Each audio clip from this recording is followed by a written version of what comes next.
শ্রুতি শিক্ষালয়ে তোমাদের সকলকে স্বাগত। আজকে দশম শ্রেণীর বহুরূপী পড়ে শোনাব। সুবোধ ঘোষের লেখা বহুরূপী। এই গল্পটির উৎস সুবোধ ঘোষের কিশোর গল্প নামক গ্রন্থের অন্তর্গত। পরবর্তীকালে এই গল্পটি গল্প সমগ্রতেও সংকলিত হয়েছে। লেখক সুবোধ ঘোষ বিহারের হাজারিবাগে 1910 খ্রিস্টাব্দে, কেউ কেউ বলেন 1909 খ্রিস্টাব্দে জন্মগ্রহণ করেন। বহুরূপী মানে বিভিন্ন রকম সাজগোজ করে এবং যা সাজবে সেই রকমই অভিনয় করে পয়সা উপার্জন করা, এটি একটি পেশা। এগুলি আগে খুবই দেখা যেত, এখন একটু কমে গেছে, কিন্তু কোনো অনুষ্ঠান বাড়ি, বিয়ে বাড়ি এসবে এখনও দেখা যায়। কেউ হয়তো গোপাল ভাঁড় সেজেছে, কেউ চার্লি চ্যাপলিন সেজেছে, এই রকম ধরনের। তাহলে শুরু করছি। হরিদার কাছে আমরাই গল্প করে বললাম, শুনেছেন হরিদা কি কাণ্ড হয়েছে। এখানে এই হরিদা, ইনি এই বহুরূপী পেশাটি নিয়েছেন। চেষ্টা করলে হয়তো ইনি কোনো একটা কাজবাজ জোগাড় করে নিতে পারতেন, কিন্তু ওই সময়ের বাঁধনে ইনি বাধ্যে চাননি। এই পেশা তিনি প্রাণ ফিরে পান, তার আনন্দ লাগে এবং স্বাধীনতা খুঁজে পান। সেই জন্যে অল্প রোজগার হলেও ইনি এই পেশায় নিযুক্ত ছিলেন। হরিদার কাছে আমরা গল্প করে বললাম, শুনেছেন হরিদা কি কাণ্ড হয়েছে। উনানের মুখে ফু দিয়ে আর কয়েকটি ধোঁয়া বার করে দিয়ে হরিদা এবার আমাদের কথায় জবাব দিলেন, না কিছুই শুনিনি। জগদীশবাবু যে কি কাণ্ড করেছেন শোনেননি হরিদা? হরিদা, না রে ভাই, বড় মানুষের কাণ্ডের খবর আমি কেমন করে শুনবো, আমাকে বলবেই বা কে। 7 দিন হলো এক সন্ন্যাসী এসে জগদীশবাবুর বাড়িতে ছিলেন। খুব উঁচু দরের সন্ন্যাসী, হিমালয়ের গুহাতে থাকেন। সারা বছরে শুধু একটি হরিতকি খান, এছাড়া আর কিছুই খান না। সন্ন্যাসীর বয়সও 1000 বছরের বেশি বলেই অনেকে মনে করে। হরিদা বলছে, সন্ন্যাসী কি এখনো আছেন? না, চলে গিয়েছেন। আক্ষেপ করেন হরিদা, থাকলে একবার গিয়ে পায়ের ধুলো নিতুম। তা পেতেন না হরিদা, সে ভয়ানক দুর্লভ জিনিস। শুধু ওই একা জগদীশবাবু ছাড়া আর কাউকে পায়ের ধুলো নিতে দেননি সন্ন্যাসী। হরিদা, কেন? জগদীশবাবু একজোড়া কাঠের খড়মে সোনার বোল লাগিয়ে সন্ন্যাসীর পায়ের কাছে ধরলেন। তখন বাধ্য হয়ে সন্ন্যাসী পায়ে গিয়ে দিলেন, নতুন খড়ম পরবেন, আর এই ফাঁকে জগদীশবাবু পায়ের ধুলো নিয়ে নিলেন। হরিদা, বাহ, এ তো বেশ মজার ব্যাপার। হ্যাঁ, তাছাড়া সন্ন্যাসীকে বিদায় দেবার সময় জগদীশবাবু 100 টাকার একটা নোট জোর করে সন্ন্যাসীর ঝোলার ভেতরে ফেলে দিলেন। সন্ন্যাসী হাসলেন আর চলে গেলেন। গল্প শুনে খুব গম্ভীর হয়ে গেলেন হরিদা। অনেকক্ষণ চুপ করে রইলেন। আমরা কিছু বলছি কি বলছি না সেদিকে হরিদার যেন কানই নেই। হরিদার উনানের আগুন তখন বেশ গনগন হয়ে জ্বলছে। আমাদের চায়ের জন্য 1 হাঁড়ি ফুটন্ত জল নামিয়ে দিয়ে হরিদার তার ভাতের হাঁড়িটাকে উনানে চড়ালেন। শহরের সবচেয়ে সরু এই গলিটার ভেতরে এই ছোট্ট ঘরটাই হরিদার জীবনের ঘর, আর আমাদের 4 জনের সকাল সন্ধ্যার আড্ডার ঘর। চা, চিনি আর দুধ আমরাই নিয়ে আসি। হরিদা শুধু তার উনানের আগুনের আঁচে জল ফুটিয়ে দেন। খুবই গরিব মানুষ হরিদা, কিন্তু কাজ করতে হরিদার প্রাণের মধ্যেই যেন একটা বাধা আছে। ইচ্ছে করলে কোনো অফিসের কাজ কিংবা কোনো দোকানে বিক্রিওয়ালার কাজ পেয়ে যেতে পারেন হরিদা, কিন্তু ওই একই ধরনের হরিদার জীবনে পছন্দই নয়। একেবারে ঘড়ির কাঁটার সামনে সময় বেঁধে দিয়ে আর নিয়ম করে নিয়ে রোজই একটা চাকরির কাজ করে যাওয়া হরিদার পক্ষে সম্ভব নয়। হরিদার উনানের হাঁড়িতে অনেক সময় শুধু জল ফোটে, ভাত ফোটে না। এই একঘেয়ে অভাবটাকে সহ্য করতে হরিদার আপত্তি নেই, কিন্তু একঘেয়ে কাজ করতে ভয়ানক আপত্তি। হরিদার জীবনে সত্যি একটা নাটকীয় বৈচিত্র্য আছে, আর সেটাই যে হরিদার জীবনের পেশা। হরিদা মাঝে মাঝে বহুরূপী সেজে যেটুকু রোজগার করেন তাতেই তার ভাতের হাঁড়ির দাবি মিটিয়ে দিতে চেষ্টা করেন। মাঝে মাঝে সত্যি উপোস করেন হরিদা। তারপর একদিন হঠাৎ আবার একদিন সকালে কিংবা সন্ধ্যায় বিচিত্র ছদ্মবেশে অপরূপ হয়ে পথে বের হয়ে পড়েন। কেউ চিনতে পারে না, যারা চিনতে পারে 1 আনা 2 আনা বকশিস দেয়, যারা চিনতে পারে না তারা হয় কিছুই দেয় না কিংবা বিরক্ত হয়ে 2-1 পয়সা দিয়ে দেয়। একদিন চকের বাস স্ট্যান্ডের কাছে ঠিক দুপুরবেলাতে একটা আতঙ্কের হল্লা বেজে উঠেছিল। একটা উন্মাদ পাগল, তার মুখ থেকে লালা ঝরে পড়ছে, চোখ দুটো কটকটে লাল, তার কোমরে একটা ছেঁড়া কম্বল জড়ানো, গলায় টিনের কৌটোর একটা মালা। পাগলটা একটা থান ইট হাতে তুলে নিয়ে বাসের ওপরে বসা যাত্রীদের দিকে তেড়ে যাচ্ছে। চেঁচিয়ে উঠে যাত্রীরা 2-1 পয়সা ফেলেও দিচ্ছে। একটু পরেই বাসের ড্রাইভার কাশিনার ধমক দেয়, খুব হয়েছে হরি, এইবার সরে পড়ো, অন্যদিকে যাও। এটা কি একটা বহুরূপী? বাসের যাত্রীরা কেউ হাসে, কেউ বা বেশ বিরক্ত হয়, কেউ আবার বেশ বিস্মিত। সত্যি খুব চমৎকার পাগল সেজেছে, এটা বলতে হবে। হরিদার জীবন এই রকম বহু রূপের খেলা দেখিয়েই একরকম চলে যাচ্ছে।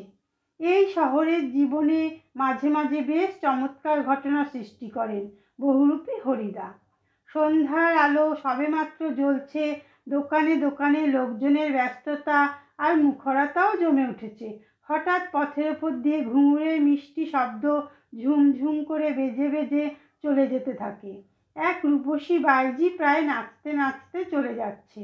শহরে যারা নতুন এসেছে তারা 2 চোখ বড় করে তাকিয়ে থাকে, কিন্তু দোকানদার হেসে ফেলে, হরির কাণ্ড। এটা একটা বহুরূপী নাকি? কারো কারো মুগ্ধ চোখের মোহভঙ্গ হয়, আর যেন বেশ একটু হতাশ স্বরে প্রশ্ন করে ওঠে, বাইজির ছদ্মবেশে সেদিন হরিদার রোজগার মন্দ হয়নি। মোট 8 আনা 10 আনা পেয়েছিলেন, 8 টাকা 10 আনা পেয়েছিলেন। আমরাও দেখেছিলাম। একটা দোকানের সামনে গিয়ে দাঁড়াচ্ছে সেই রূপসী বাইজি, মুচকি হেসে আর চোখ টিপে একটা ফুল সাজিয়ে এগিয়ে দিচ্ছে। দোকানদারও হেসে ফেলে আর একটা সিকি তুলে নিয়ে বাইজির হাতের ফুল সাজির ওপর ফেলে দেয়। কোনোদিন বাউল, কোনোদিন কাপালিক, কখনো বোচকা কাঁধে বুড়ো কাবিলওয়ালা, কখনো হ্যাট কোট প্যান্টুলুন পরা ফিরিঙ্গি কেরামিন সাহেব। একবার পুলিশ সেজে দয়ালবাবুর লিচু বাগানের ভেতরে দাঁড়িয়েছিলেন হরিদা। স্কুলের 4টে ছেলেকে ধরেছিলেন, ভয়ে কেঁদে ফেলেছিল ছেলেগুলো, আর স্কুলের মাস্টার এসে সেই নকল পুলিশের কাছে ক্ষমা চেয়েছিলেন, এবারের মতো মাফ করে দিন ওদের। কিন্তু 8 আনা ঘুষ নিয়ে তারপর মাস্টারের অনুরোধ রক্ষা করেছিলেন সেই নকল পুলিশ হরিদা। পরদিন অবশ্য স্কুলের মাস্টারমশাই জানতে বাকি থাকেনি কাকে তিনি 8 আনা ঘুষ দিয়েছেন, কিন্তু মাস্টারমশাই একটুও রাগ করেননি, বরং একটু তারিফই করলেন, বাহ, সত্যি খুব চমৎকার পুলিশ সেজেছিল হরি। আজ এখন কিন্তু আমরা ঠিক বুঝতে পারছি না হরিদা এত গম্ভীর হয়ে কি ভাবছেন। সন্ন্যাসী গল্পটা শুনে কি হরিদার মাথার মধ্যে নতুন কোনো মতলব ছটফট করছে? ঠিকই, আমাদের সন্দেহ মিথ্যে নয়। হরিদা বললেন, আজ তোমাদের একটা জবর খেলা দেখাবো। আমাদের দেখিয়ে আপনার লাভ কি হরিদা? আমাদের কাছ থেকে একটা সিগারেটের চেয়ে বেশি কিছু তো পাবেন না। হরিদা, না, ঠিক তোমাদের দেখাবো না, আমি বলছি তোমরা সেখানে থেকো, তাহলে দেখতে পাবে। কোথায়?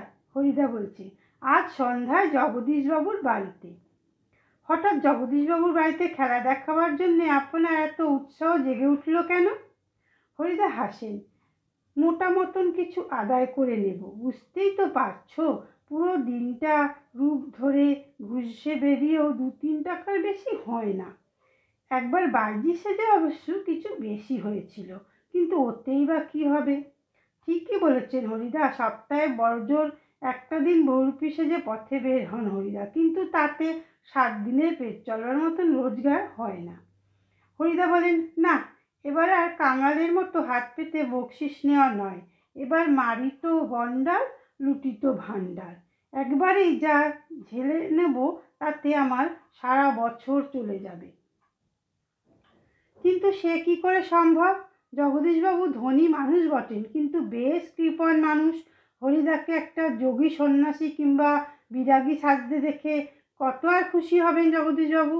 আর খুশি হলেই বা কত আনা বকশিস দেবেন? 5 আনার বেশি তো নয়। হরিদা বলেন, তোমরা যদি দেখতে চাও তবে আজ ঠিক সন্ধ্যাতে জগদীশবাবুর বাড়িতে থেকো। আমরা বললাম, থাকবো। আমাদের স্পোর্টের চাঁদা নেবার জন্যে আজ ঠিক সন্ধ্যাতেই জগদীশবাবুর কাছে যাব। বড় চমৎকার আজকে সন্ধ্যার চেহারা। আমাদের শহরের গায়ে কতদিন তো চাঁদের আলো পড়েছে, কিন্তু কোনোদিন তো আজকের মতন এমন একটা স্নিগ্ধ ও শান্ত উজ্জ্বলতা কখনো চারিদিকে এমন সুন্দর হয়ে ফুটে ওঠেনি। ফুরফুর করে বাতাস বইছে। জগদীশবাবুর বাড়ির বাগানের সব গাছের পাতাও ঝিরিঝিরি শব্দ করে কি যেন বলতে চাইছে। জগদীশবাবুর বাড়ির বারান্দাতে মস্ত বড় একটা আলো জ্বলছে। সেই আলোর কাছে একটা চেয়ারের ওপর বসে আছেন জগদীশবাবু। সাদা মাথা, সাদা শাড়ি, সৌম্য শান্ত জ্ঞানী মানুষ জগদীশবাবু। আমরা আমাদের স্পোর্টের চাঁদার খাতাটিকে জগদীশবাবুর হাতে তুলে দিয়ে দাঁড়িয়ে আছি। চমকে উঠলেন জগদীশবাবু। বারান্দার সিঁড়ির দিকে তাকিয়ে জগদীশবাবুর 2 বিস্মিত চোখ অপলক হয়ে গেল। আমরাও চমকে উঠেছি বৈকি, আশ্চর্য হয়েছি, একটু ভয়ও পেয়েছি, কারণ সত্যি যে বিশ্বাস করতে পারছি না সিঁড়ির কাছে এসে দাঁড়িয়েছে। সে কি সত্যি হরিদা? ও চেহারা কি সত্যি কোনো বহুরূপীর হতে পারে? জটা জটা জুটোধারী কোনো সন্ন্যাসী নয়, হাতে কমণ্ডলু নেই, চিমটে নেই, মৃগচর্মের আসনও সঙ্গে নেই, গৈরিক সাজও নেই। আদুর গা, তার ওপর একটি ধবধবে সাদা উত্তরীয়, পরনে ছোট বহরের একটি সাদা থান, মাথায় ফুরফুর করে উঠছে শুকনো সাদা চুল, ধুলো মাখা পা, আর হাতে একটা ঝোলা। সেই ঝোলার ভিতরে শুধু একটা বই, গীতা। গীতা বের করে কি যেন দেখলেন ওই আগন্তুক, তারপর নিজের মনে হাসলেন। আগন্তুক এই মানুষটি যেন এই জগতের সীমার ওপার থেকে হেঁটে হেঁটে চলে এসেছেন। শীর্ণ শরীরটাকে প্রায় অশরীরী একটা চেহারা বলে মনে হয়, কিন্তু অদ্ভুত উদাত্ত, শান্ত, উজ্জ্বল একটা দৃষ্টি এই আগন্তুকের চোখ থেকে ঝরে পড়ছে। উঠে দাঁড়ালেন জগদীশবাবু। আসুন। আগন্তুক হাসলেন। আপনি কি ভগবানের চেয়েও বড়? জগদীশবাবু কিছু ভেবে বলেন, কেন কেন আপনি একথা কেন বলছেন মহারাজ?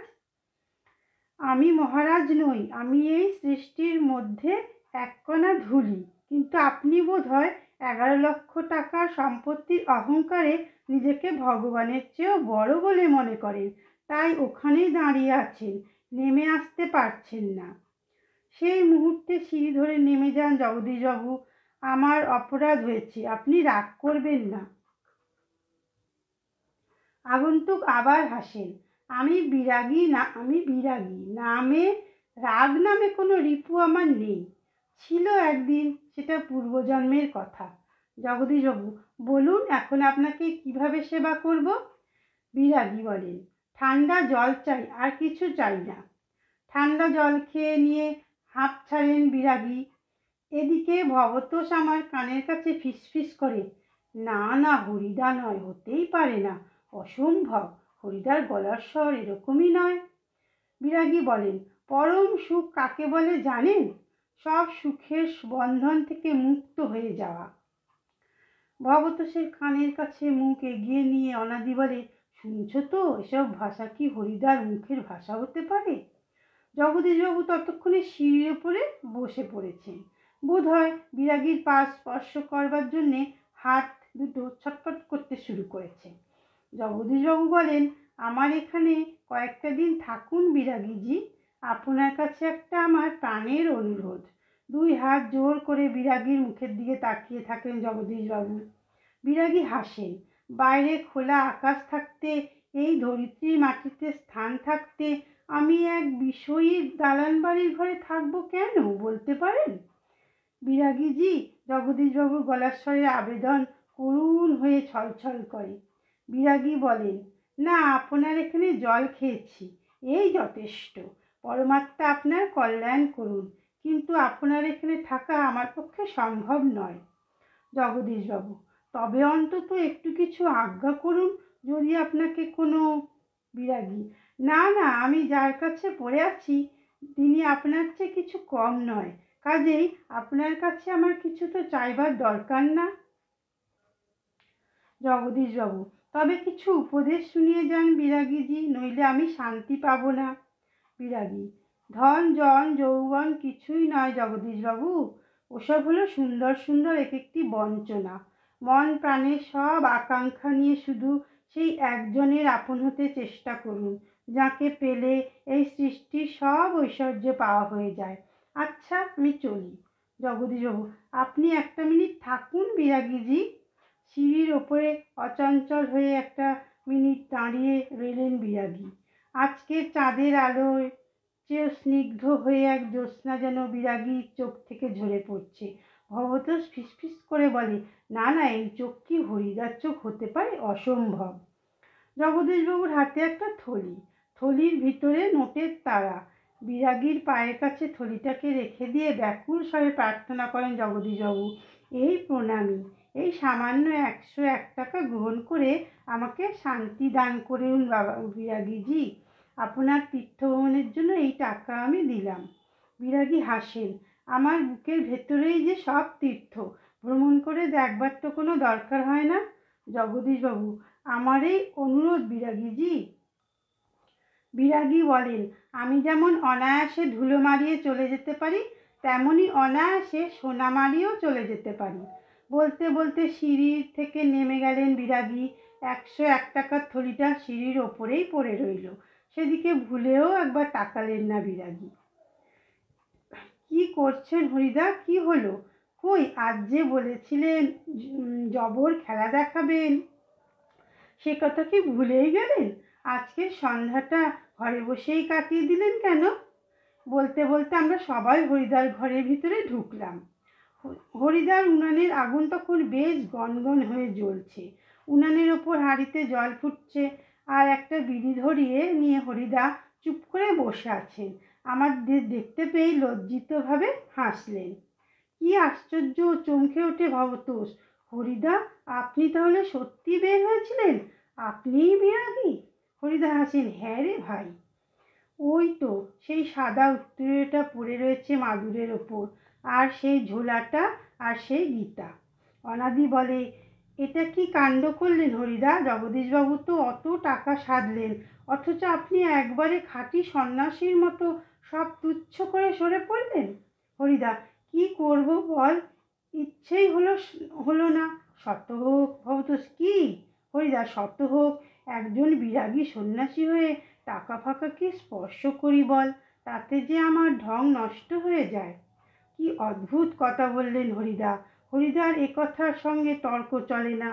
আর বুঝতে অসুবিধা নেই, হরিদার জীবনের ভাতের হাঁড়ি মাঝে মাঝে শুধু জল ফুটিয়েই সারা হবে। অদৃষ্ট কখনো হরিদার এই ভুল ক্ষমা করবে না। অনাদি বলে, কিন্তু আপনি কি জগদীশবাবুর কাছে গিয়ে আর কখনো চেঁচিয়ে হেসে ওঠেন হরিদা? যাবই তো, না গিয়ে উপায় কি? গিয়ে অন্তত বকশিসটা তো দাবি করতে হবে। বকশিস? চেঁচিয়ে ওঠে ভবতোষ, সেটা তো বড় জোর 8 আনা কিংবা 10 আনা। হরিদা বিড়ি মুখে দিয়ে লজ্জিতভাবে হাসেন। কি আর করা যাবে বল, খাঁটি মানুষ তো নই, এই বহুরূপীর জীবনে এর বেশি কি আশা করতে পারি? এবার কিছু মানে বলে দিই। হরিতকি হলো এক ধরনের শুকনো ফল, দুর্লভ, যা সহজে পাওয়া যায় না। পেশা মানে বৃত্তি। বকশিস, খুশি হয়ে যে অর্থ পাওয়া যায়। বহুরূপী এক ধরনের পেশা। মোহভঙ্গ মানে ভ্রমমুক্তি। কাপালিক মানে তন্ত্র সাধক। ঘুষ মানে উৎকোচ। জবর মানে দারুণ বা খুব ভালো। আগন্তুক মানে অতিথি বা অকস্মাৎ যার আবির্ভাব হয়। উত্তরীয় মানে চাদর বা ওড়নি, ঔদাত্ত মানে উন্মুক্ত, বিরাগী মানে নির্লিপ্ত বা নির্মোহ, পরমাত্মা মানে ঈশ্বর। তাহলে আজকে এই পর্যন্তই। চ্যানেলটি সাবস্ক্রাইব করার অনুরোধ রইল।